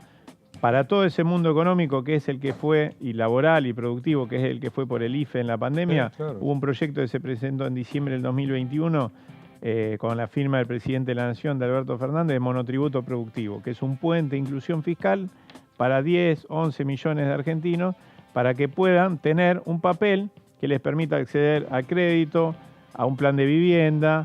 ¿Es un proyecto tuyo? No, es un proyecto del Ejecutivo impulsado por los movimientos sociales, impulsado por, entre otros, Pablo Chena, que es economista, Alex Roy, que es el titular del INAES, compañeros nuestros del Movimiento Evita. Es muy bueno ese proyecto. Ese proyecto es muy bueno, salió por decreto ahora, con las limitaciones que tiene el decreto, por decisión de Sergio Massa, y en un acto que quizás no estuvo en la centralidad, pero que fue una semana antes de las generales, no, de las PASO, perdón, frente a los movimientos sociales, Sergio Massa presentó la idea, el concepto del monotributo productivo, reformado a la idea de un DNU, pero que está presentado por ley y posiblemente, si pierde estado parlamentario, lo volvamos a presentar. ¿Qué es esto? El monotributo productivo. La posibilidad de que millones de argentinos puedan tener ART. Algo de eso hay en el proyecto para los riders, los aplicaciones. Los deliveries. Puedan tener ART, puedan tener acceso a salud. Hoy hay un gran problema para muchos monotributistas que tiene el problema que no terminan accediendo a las obras sociales que te habilita el monotributo, pero a su vez tienen una traba para ser atendido en el Estado, porque supuestamente tenés monotributo y tenés la obra social. Se salda esa cuestión también a través de algunas disposiciones administrativas. Se le brinda el aporte jubilatorio durante una cantidad de años y se permite de alguna manera con esto cierto blanqueo para el trabajador autónomo, porque hoy es una realidad que la mitad de la población económicamente activa es un trabajador sin patrón. El desarrollo económico per se va a generar que todos entren al empleo, seguramente no, una parte importante sí, y apostamos por eso, otra parte importante no, y hay que generar las condiciones para que todo trabajo, sea autónomo o no, sea trabajo con derechos, ¿no? Te digo un montón de gracias. No, gracias a ustedes. Siempre Buena es un vida gusto. para vos siempre. Muchas gracias. Gracias, Has liberado. Gracias. Vamos a abordar otro tema, agradeciendo también a quien consultamos, que tiene que ver con una cuestión que acá se viene debatiendo hace un rato largo, que tiene que ver con el cuidado terapéutico, con el resguardo. Pero consultamos a Fabio Keklex, que es del bloque radical, y dice: desde hace varios meses se está trabajando en darle al país una ley de seguridad de los equipos de salud que hemos denominado Ley Nicolás, en homenaje a Nicolás de Ana, que es una víctima de una mala praxis médica. Lo cierto es que en el mundo hay una tendencia global a ser crecientemente estrictos en esta materia, a tenor de que obviamente los sistemas de salud de todo el mundo, por supuesto que tienen que preservar su confiabilidad frente a la población, y eso se hace, hay una serie de mecanismos, ¿no?, que tiene que ver con la formación de los profesionales, la suficiencia en la cantidad de los profesionales, las infraestructuras, los mecanismos administrativos para habilitar las instancias de acceso, etcétera, un conjunto de circunstancias que garantizan el mejor resultado. En general, en Iberoamérica hubo un estudio muy importante en el año 2009 que se llamó IBEAS, que establece que en un rango de entre el 12 o 13 y el 22 o 23% de los gastos hospitalarios, según los países, se gastan por una reinversión necesaria derivada por eventos adversos. Eso muestra que inclusive más allá de la cuestión humanitaria, que por supuesto es la central en esta política, hay una cuestión económica de por medio, o sea, manejar mejor la seguridad del paciente ahorra costos. En Argentina hay algunos casos que han tomado notoriedad pública, generalmente vinculados a personas que tienen algún reconocimiento mediático, los casos como el de Pérez Volpin, Silvina Luna, etcétera.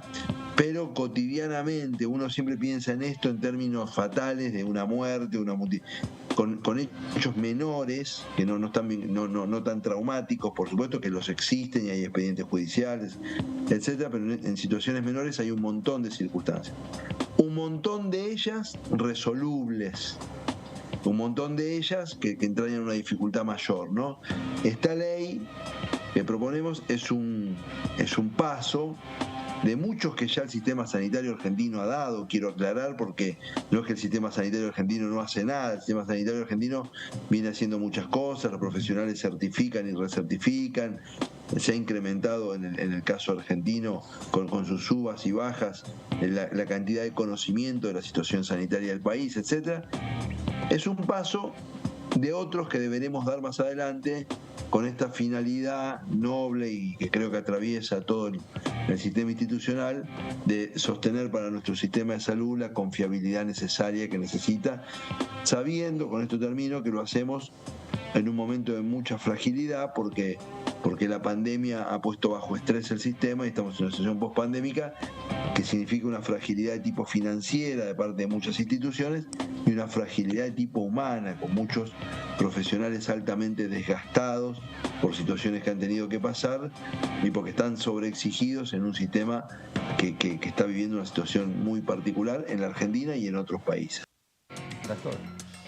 Claro. Está Keklex a veces explicando. Es docente Keklex, creo que también es profesor.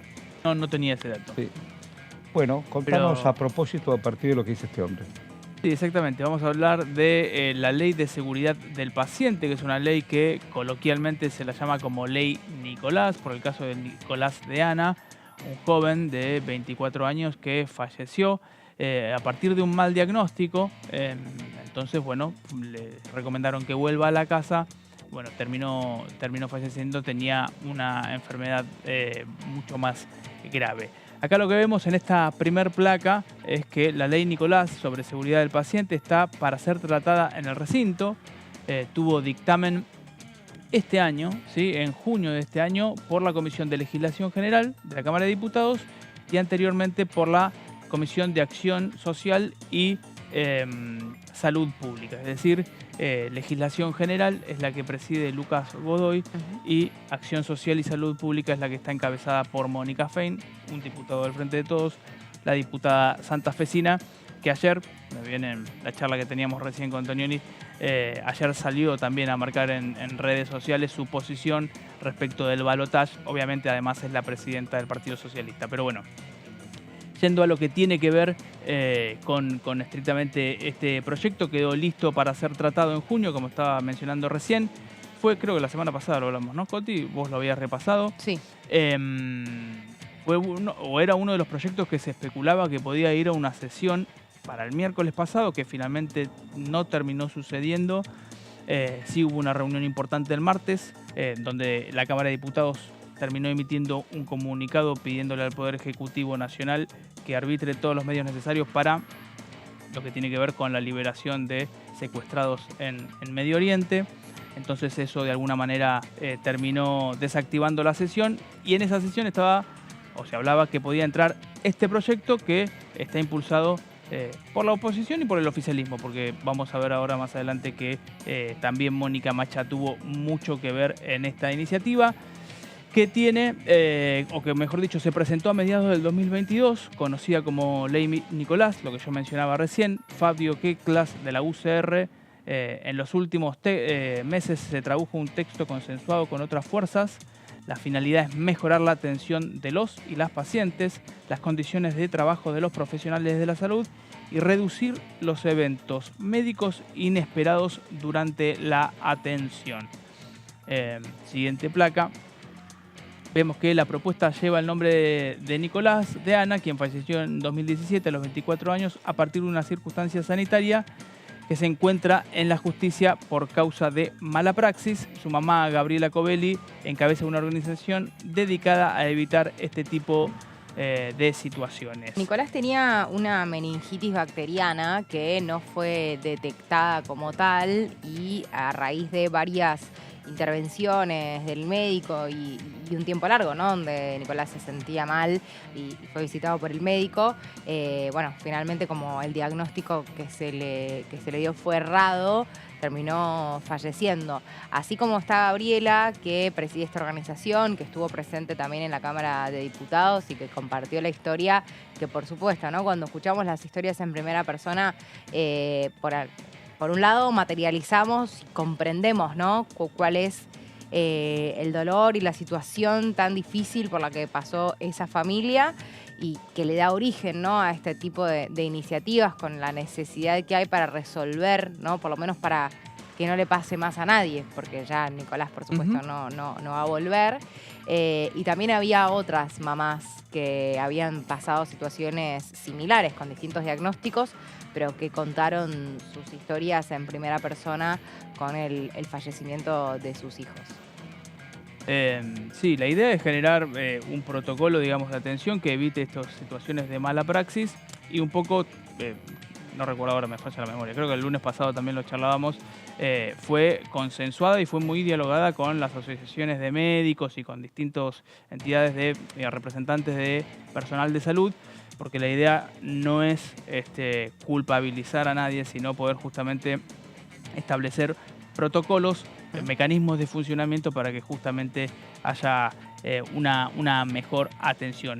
Y mencionábamos recién a Mónica Macha, que es una diputada del Frente de Todos, y que obviamente también impulsaba algo similar, y que por lo tanto se terminó consensuando con lo que impulsaba Quetglas, que lo veíamos recién en pantalla, dialogando con nosotros, un texto consensuado que de vuelta quedó listo para ser tratado. Y acá tenemos un textual de Macha que dice que hay muchas cosas que ya están en las leyes que tenemos, pero también las estadísticas muestran que es importante generar prácticas que permitan cambiar la cultura del maltrato y la violencia, ¿sí? El proyecto tiene por finalidad asegurar el derecho a una asistencia sanitaria de calidad y segura, centrada en las personas y en las comunidades, a través de la definición de un marco jurídico e institucional que promueva la transformación de las pautas culturales, la mejora de las condiciones de la práctica sanitaria, la protocolización y jerarquización de los procesos de atención, la incorporación de herramientas tecnológicas adecuadas, la disminución de daños evitables y el cuidado del marco de trabajo del equipo de salud. Bueno, un poco esto es lo que fuimos mencionando a lo largo del desarrollo de las placas, y queda un textual de Fabio Quetglas. Entonces acá termina un poco el repaso de esta ley, que veremos si se puede finalmente o no llevar al recinto. Obviamente será después del 19 porque no está previsto ninguna sesión de acá al domingo próximo donde hay balotaje, y ahí sí, una vez con el presidente definido, seguramente va a empezar a decantar no solo los movimientos dentro del propio Congreso en términos políticos, sino una nueva agenda hasta el 10 de diciembre, que será el día donde haya la renovación de autoridades, 9 de diciembre, donde estará no solo de autoridades, sino de toda la Cámara de Diputados. Bueno, acá estamos. 13:46. No hay espacio periodístico en la Argentina que no esté ocupándose del día después, que en realidad son más que días después. Hoy es el día después, naturalmente, de ayer, pero todo lo que tenga que ver con proyectos, todo lo que tenga que ver con proyectos donde estemos todos involucrados. Hubo un momento que tiene que ver con el comercio exterior, que digo, alguien que va a debatir, cuando vos decís, recién el hombre, ¿cómo se llama? Toñoli. Toñoli, Eduardo. Él es un hombre que pertenece a la provincia de Santa Fe, es de Rosario, pero pertenece a la provincia de Santa Fe. Yo lo había escuchado ya más en un acto en Santa Fe, cuando le pregunta a empresarios, no tan pequeños, a empresarios importantes de la metalmecánica, más allá del agro, ¿qué iban a hacer de sus vidas? El 65% de todo lo que se fabrica en la provincia de Santa Fe, y te estoy hablando no solamente de lo que da generosamente la tierra, sino también la metalmecánica, van a parar a China y Brasil.